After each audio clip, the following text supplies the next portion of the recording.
इतिहास घडवणारे माणसं इतिहास विसरत नसतात आणि इतिहास विसरणारे माणसं इतिहास घडवत नसतात.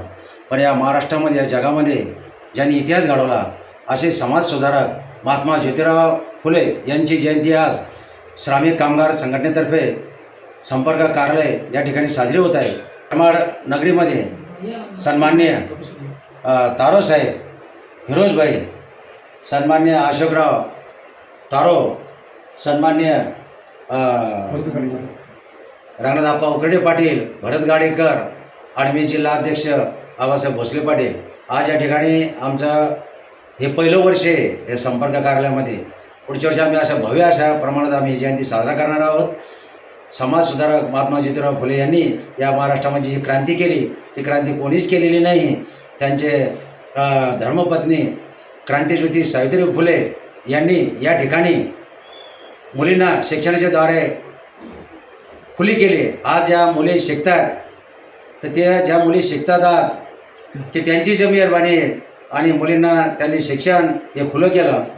मला या ठिकाणी आवर्जून सांगायचं आहे की तरुण पिढी जी आहे या तरुण पिढींना शिक्षण ही अत्यंत काळाची गरज आहे आणि शिक्षणाची जाणीव त्यांनी या ठिकाणी दिलेली आहे.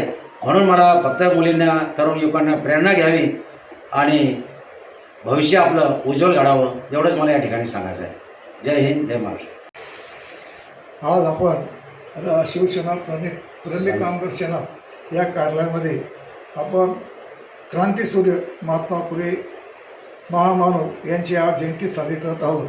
आणि आज मला एवढं सांगायचं आहे, बोलायला खूप काही आहे, परंतु आज या थोर महापुरुषामुळं श्री ही खऱ्या अर्थानं त्यांनी सावित्रीबाईला शिकवलं, सावित्रीबाईने स्त्रियाला शिकलं, गरीब लोकांना न्याय दिला. आज त्यांचं हे कार्य आज पूर्ण देशाबाहेर चालू आहे. आज या निमित्तानं मी या थोर महापुरुषाला त्या जयंतीनिमित्त अभिवादन.